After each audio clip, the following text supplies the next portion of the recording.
love, pride, and family pressure.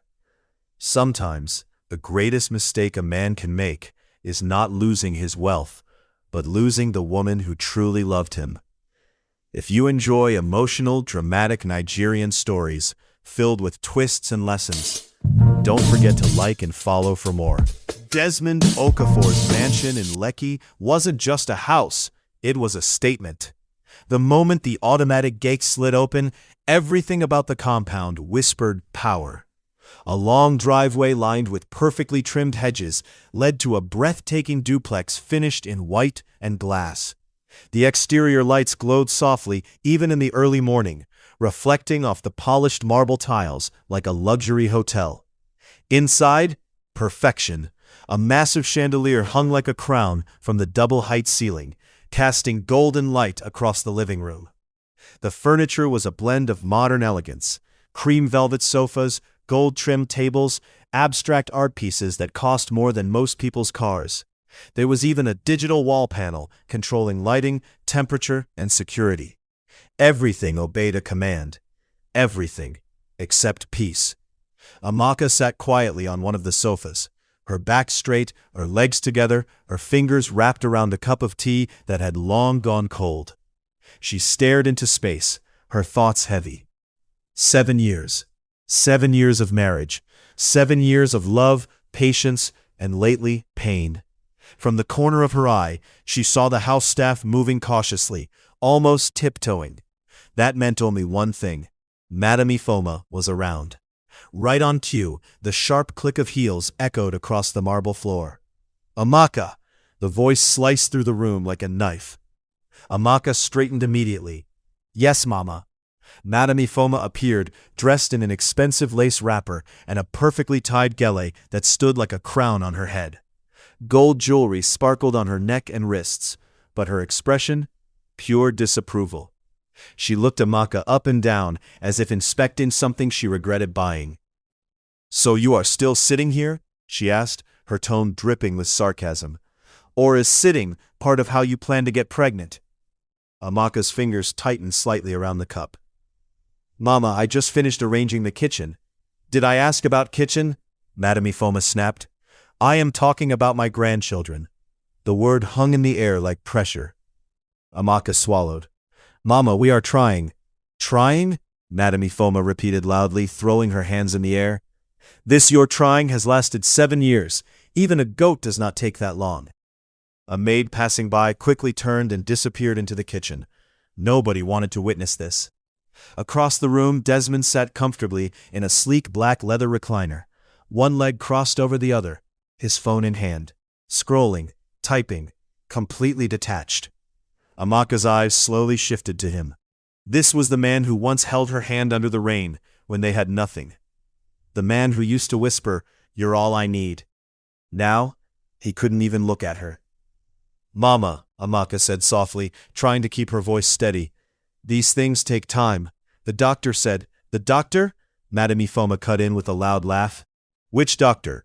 The same doctor that has been deceiving you since?" She moved closer, her voice lowering but sharper. "Let me tell you the truth. You are the problem." Amaka blinked, hurt flashing across her face. "Mama, please." "No, you listen," she continued. "Since you entered this house, no child, no pregnancy, nothing. What exactly are you contributing here?" Amaka's lips trembled. She turned again to Desmond, her eyes silently begging. "Say something. Defend me. Stand up for me. Just once." But Desmond only sighed, not even looking up. "Amaka, please," he muttered. "Don't start this again." "I'm not starting anything," she whispered.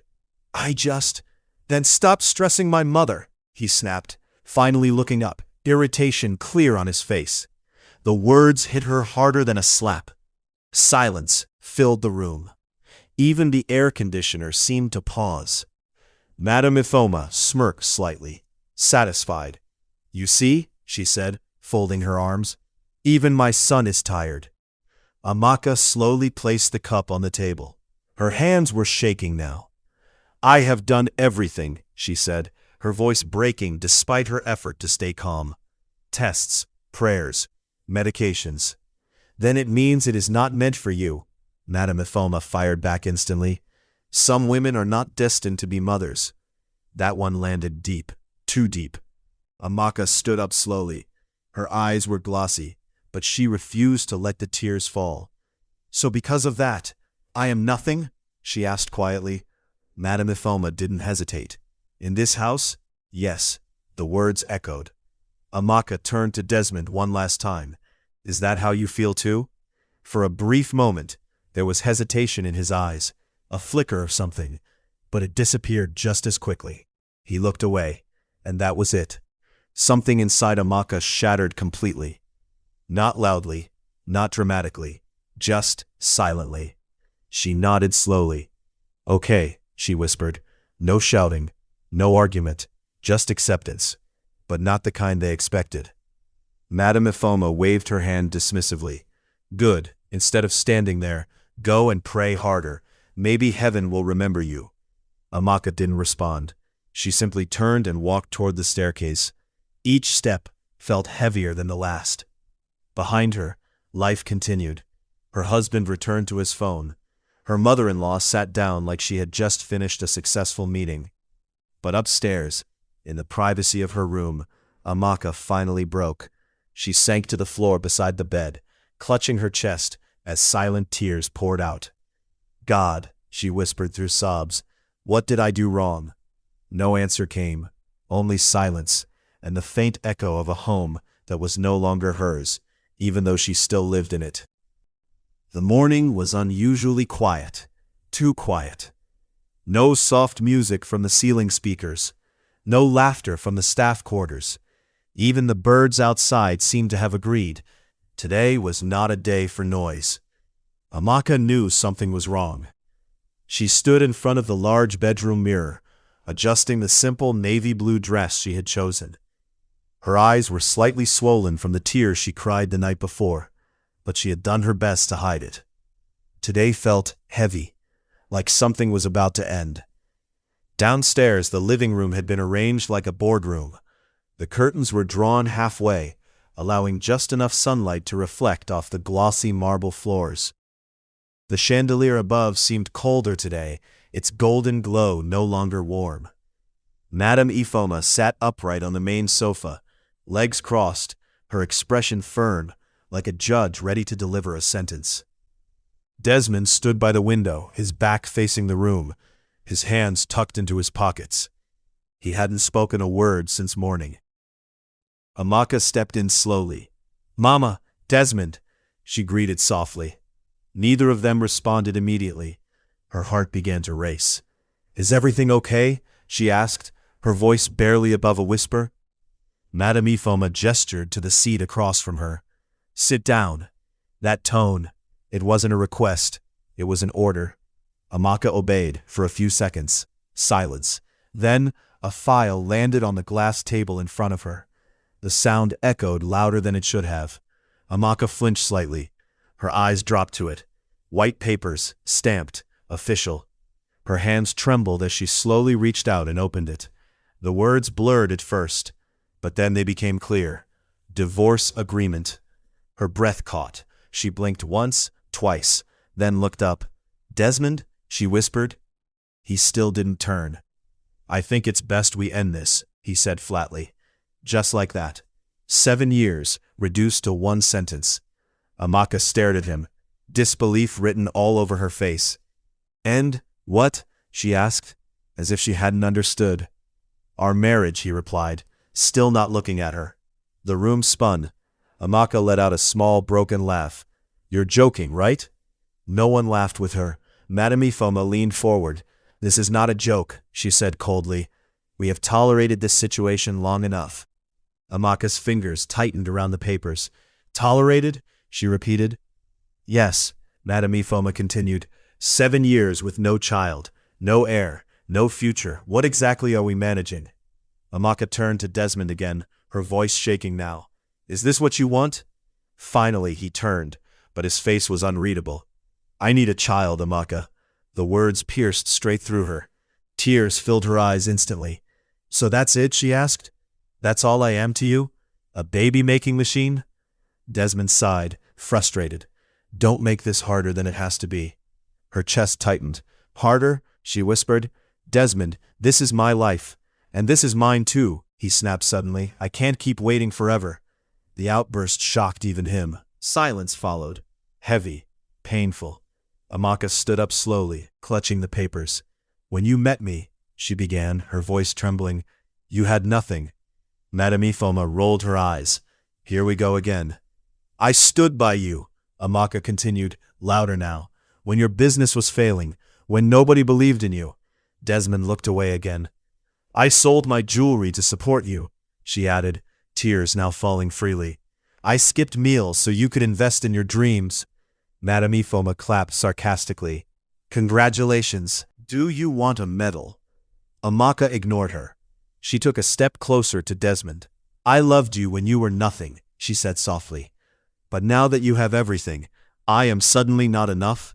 Desmond's jaw tightened. It's not about that. It is, she cried. It is about that.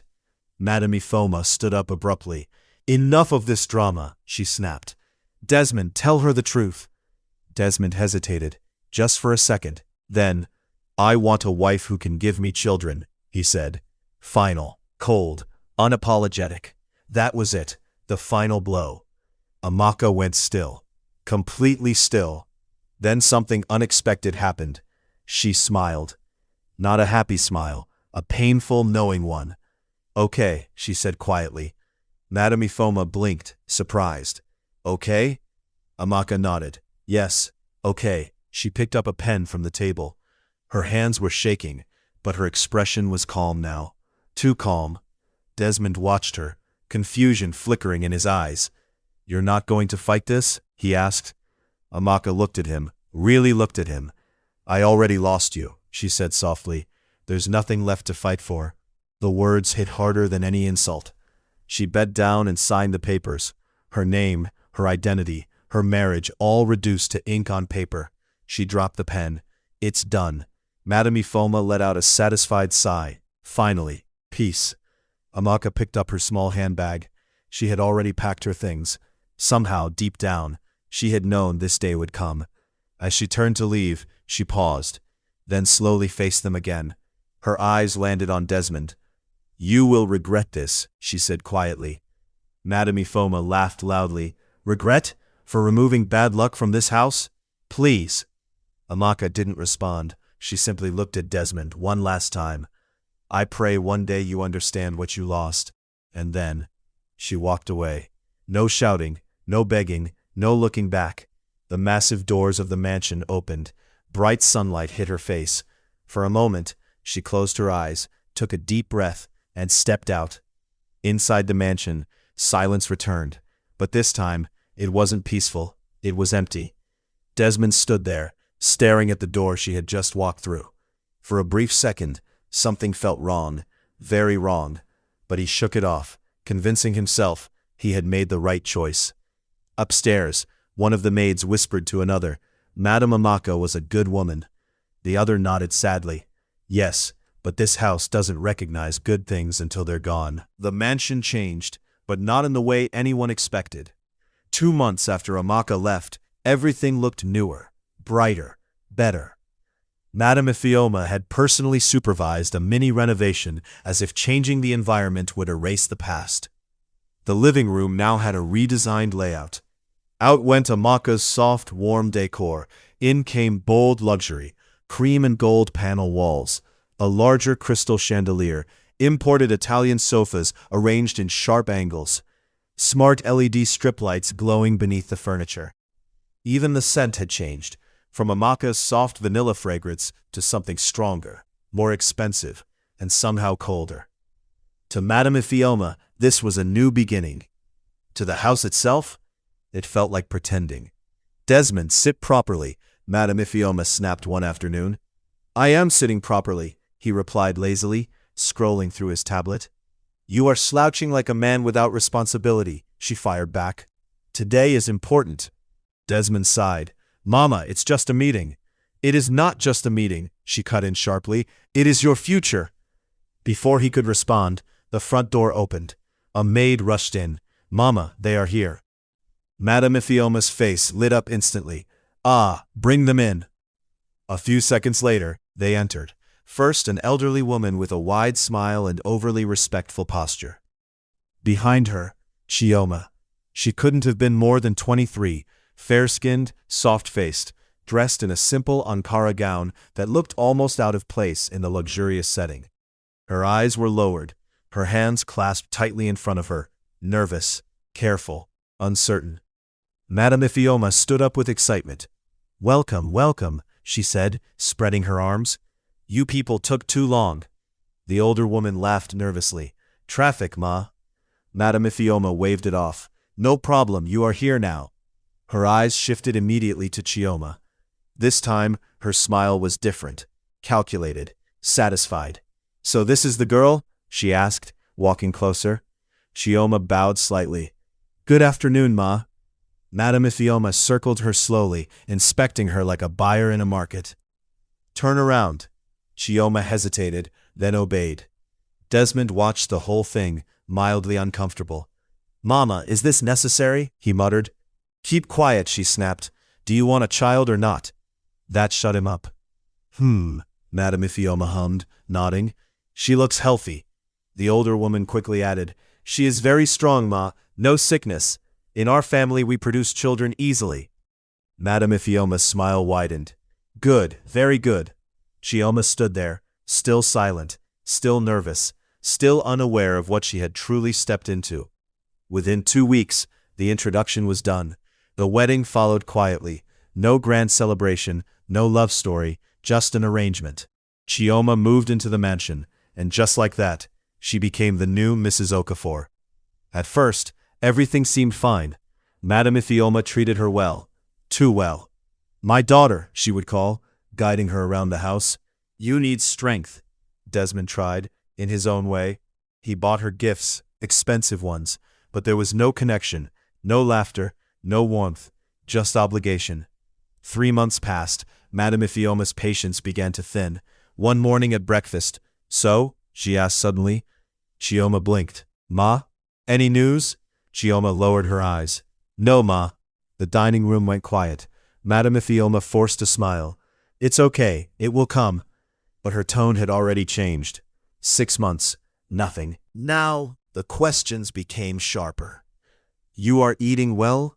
"Yes, ma." "You are doing your duty as a wife?" Chioma blushed. "Yes, ma."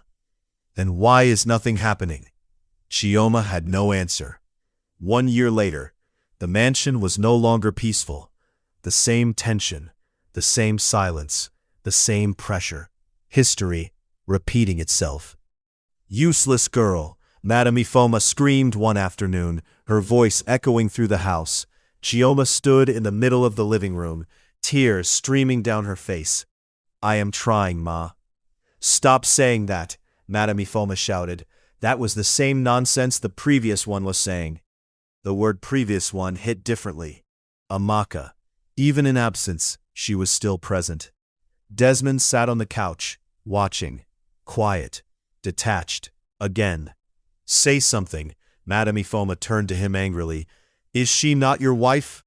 Desmond shrugged slightly. "What do you want me to say?" Chioma looked at him, desperation in her eyes. "Please," she whispered. "I am doing my best." Desmond avoided her gaze, the same way he had avoided Amaka's. 2 years, still no pregnancy. Now, Madame Iphioma had completely changed. The kindness was gone, replaced by frustration, bitterness, anger. One evening, she stormed into Chioma's room without knocking. "You think this house is your father's house?" she shouted. Chioma jumped up from the bed. "No, ma. Then why are you here doing nothing?" she snapped. "Even the one I sent away is better than you." Chioma broke down completely. "I didn't ask to be here," she cried. "You brought me." Madame Iphioma froze for a second. Then, "You are talking back now?" Desmond, passing by, heard the shouting, but kept walking. He didn't stop. He didn't intervene, because deep down, he didn't care. The mansion, once full of life, now felt like a battlefield. No laughter, no love, no child, just regret, slowly creeping in. And somewhere, far away, Amaka was rebuilding her life, healing, becoming something greater, something stronger. 3 years later, time had moved on, but not for everyone. Desmond Okafor stood in front of the full-length mirror in his bedroom, adjusting the cuff of his designer suit. Everything about him still screamed wealth. The tailored navy suit, the gold wristwatch, the polished shoes that reflected light with every step. But his face? Tired. Something was missing, something money couldn't fix. Downstairs, the mansion was quiet as usual. Too quiet. Chioma moved silently through the kitchen, her once bright eyes now dull from years of emotional exhaustion. Madame Ifoma sat in the living room, muttering to herself while counting prayer beads. "God, this year must not pass without a child," she whispered. "I reject barrenness in this house." Desmond picked up his car keys. "I have a flight to catch," he announced. Madame Ifoma didn't even look up. "Go and come back with good news." He paused. For a second he almost laughed. "Good news?" He shook his head and walked out. The drive to the private airport was smooth. His Rolls-Royce glided through Lagos traffic like it owned the road, which in a way, it did. Desmond leaned back, staring out the window. His mind drifted to memories he had tried to bury. Amaka's laughter, her soft voice, the way she used to look at him like he was her whole world. He clenched his jaw, stopped thinking about her. The private terminal was buzzing with quiet luxury. Men in suits, air hostesses in crisp uniforms, the faint hum of engines in the distance. Desmond stepped out of his car, adjusting his sunglasses. Confidence returned instantly. This was his world. Control, power, respect. Then, a sleek white private jet descended from the sky. Its landing was smooth, elegant. Something about it made people pause, even Desmond. He frowned slightly. "That jet looks new," he muttered. The aircraft came to a stop. The door opened. A flight attendant stepped out first. Then, a figure appeared at the entrance, a woman. She stepped down gracefully. Her heels touched the ground with confidence. Her posture, royal. Her presence, undeniable. Desmond's breath caught. "No way," he whispered. It was Amaka, but not the Amaka he remembered. This one was different. Her hair was styled flawlessly, flowing behind her like something out of a magazine. She wore a fitted, elegant outfit that screamed class and quiet wealth. Her skin glowed. Her face carried peace, confidence, power. She looked like a woman who had found herself, and more. Desmond removed his sunglasses slowly, blinking as if his eyes were deceiving him. "Amaka?" he called under his breath. But she wasn't alone. A tall man appeared behind her, dark, handsome, well-built, dressed in a perfectly cut suit that matched his aura. He walked down the steps casually, like a man who belonged exactly where he was. His eyes found Amaka immediately, and he smiled. Not just any smile, a familiar one, the kind Desmond used to give her. 3 small figures appeared. Tiny, beautiful, identical, triplets. 2 boys and a girl, each held by a nanny at first, but the moment their feet touched the ground, they ran toward Amaka. "Mummy!" one of them shouted excitedly. Desmond froze. His entire world stopped. Amaka laughed, a sound so full of life it almost hurt to hear. "Careful, my loves," she said, bending down as they hugged her legs. One of the boys held her hand tightly. The little girl clung to her dress.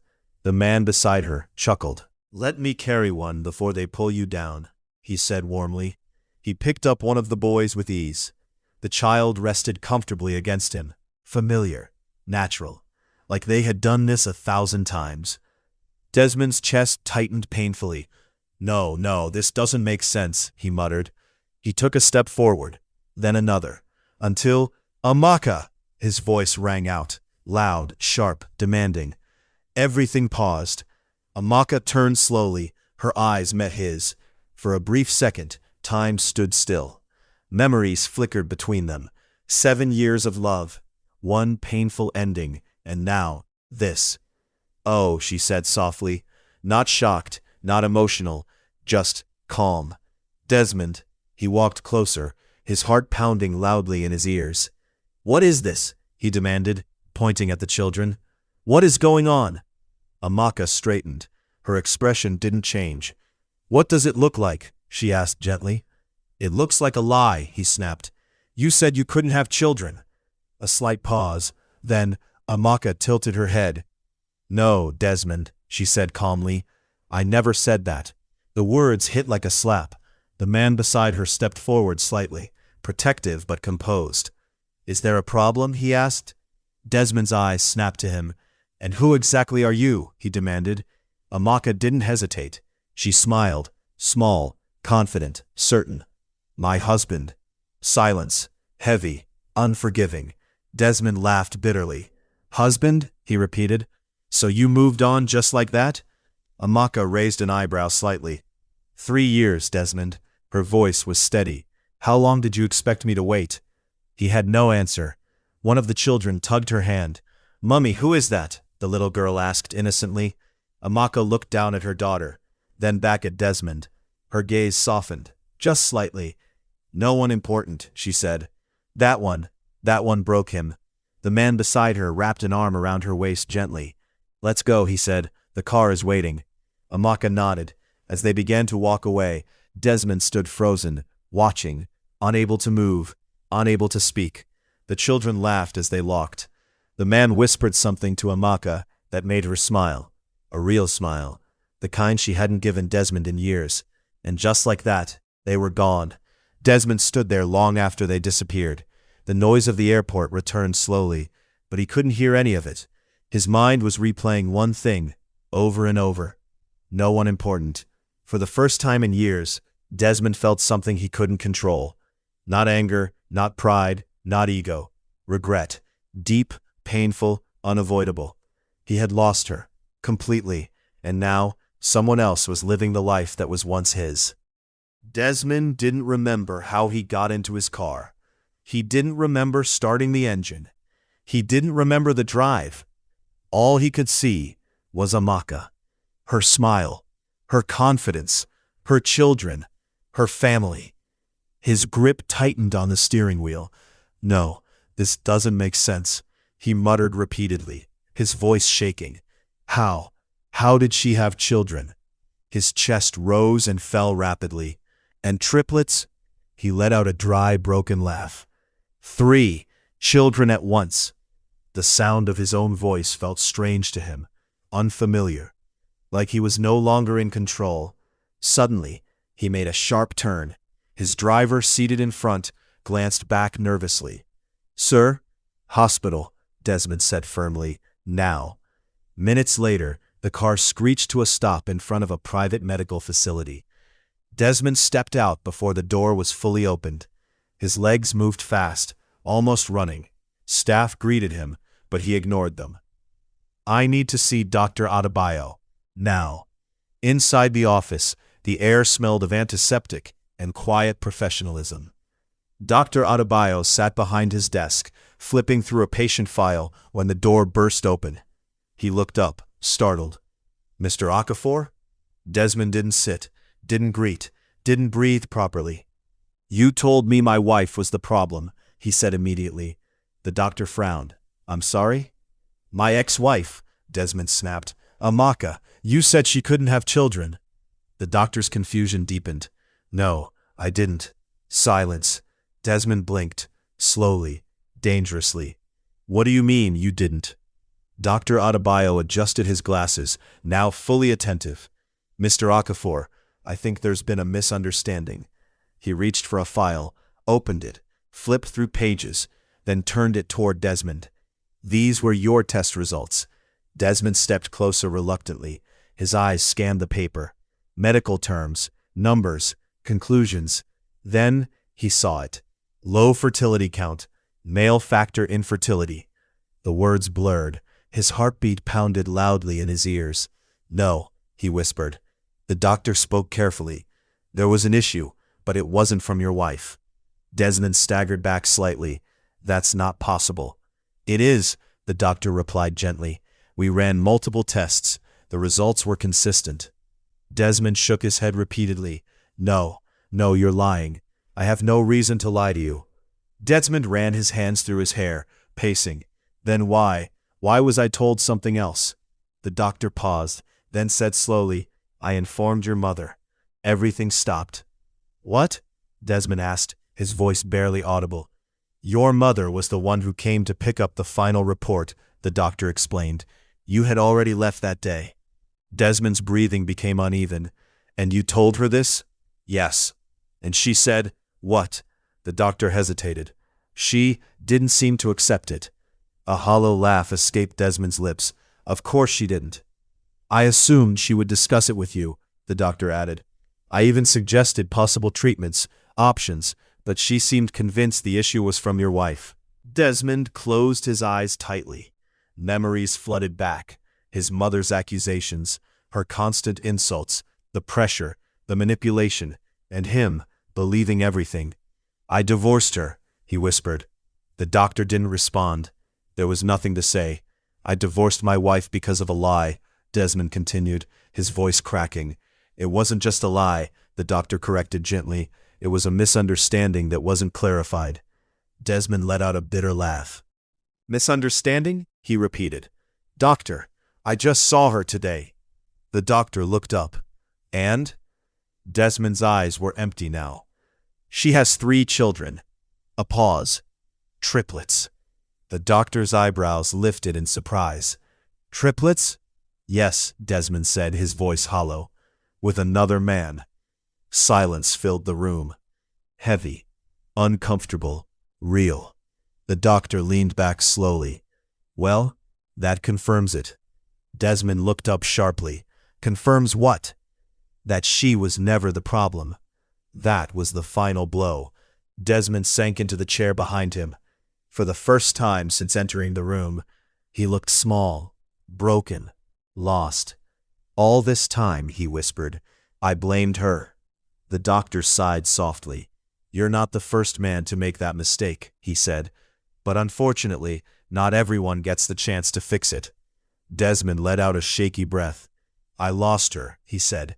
It wasn't a question. It was a realization. The doctor studied him for a moment. Mr. Okafor, if I may ask, why didn't you come back for a follow-up? Desmond laughed bitterly.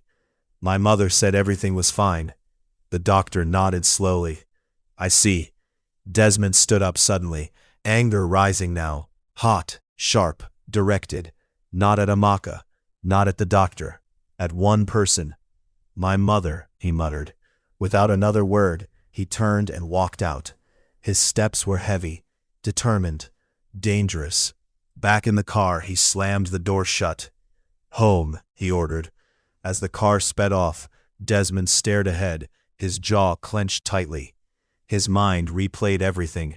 Every insult Amaka endured, every tear she cried, every moment he stayed silent. And now, the truth. He hit his fist lightly against the seat. How could I be so blind, he whispered. The mansion gates opened. The car drove in. Everything looked the same. The luxury, the beauty, the perfection. But now, it felt like a prison, built on lies. Desmond stepped out of the car, his eyes dark, his expression unreadable.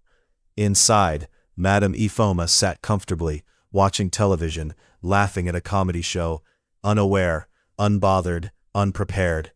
Desmond walked in slowly, each step echoing, heavy, intentional. Mother. His voice cut through the room like thunder. Madame Ifoma jumped. Ah, Desmond, why are you shouting like... She stopped, because the look on his face was not normal. Something had changed, and she was about to find out what. The air in the mansion shifted the moment Desmond stepped fully into the living room. It wasn't just anger. It was something deeper. Truth, finally awake. Madame Ifoma lowered the remote slowly, studying her son's face. Why are you looking like this? She asked cautiously. Did somebody die? Desmond let out a cold laugh. Yes, he said. Something died. She frowned. What are you talking about? He stepped closer. Each footstep echoed like a countdown. My marriage, he said. Silence. Madame Ifoma scoffed, waving her hand dismissively. Ah, that one died long ago. Why are you bringing it back? You lied to me. The shout shook the room. Even the chandelier seemed to tremble. She froze. What lie? Desmond pulled the medical report from his pocket and flung it onto the center table. The papers scattered. This, he snapped, the truth you hid from me. Madame Ifoma glanced at the document, then looked away quickly. Desmond, I don't understand what. The problem was me, he shouted, not Amaka. Silence crashed down, heavy, unavoidable. For the first time in a long time, Madame Ifoma had no immediate response. She adjusted her wrapper nervously. Well, that doctor. Don't, Desmond cut her off sharply. Don't even try to twist it. He stepped closer, his voice trembling with restrained emotion. You knew, and you said nothing. She finally snapped back, raising her voice. I didn't believe it. The words came out fast, defensive, almost desperate. How can my son, my Desmond, have such problem? It didn't make sense. So you destroyed my marriage because it didn't make sense to you? He fired back. She folded her arms stubbornly. I did what was best for you. Desmond laughed bitterly. Best for me? He repeated. Where is the best now? He gestured around the mansion. This empty house? This silent life? This mistake? As if on cue, Chioma appeared at the staircase, drawn by the shouting. Her eyes moved between them nervously. What is going on? She asked softly. Desmond turned to her slowly. For the first time, he really saw her. Not as a replacement, not as a solution, but as another victim. Chioma, he said quietly. She hesitated. Yes? He sighed. This marriage, it was never fair to you. Tears filled her eyes instantly. I tried, she whispered. I really tried. I know, he said gently, and for once, he meant it. Madame Ifoma scoffed loudly. Oh, please. Now everybody is a victim except the real victim, me. Both of them turned to her. She placed her hand dramatically on her chest. I am the one without grandchildren. I am the one suffering.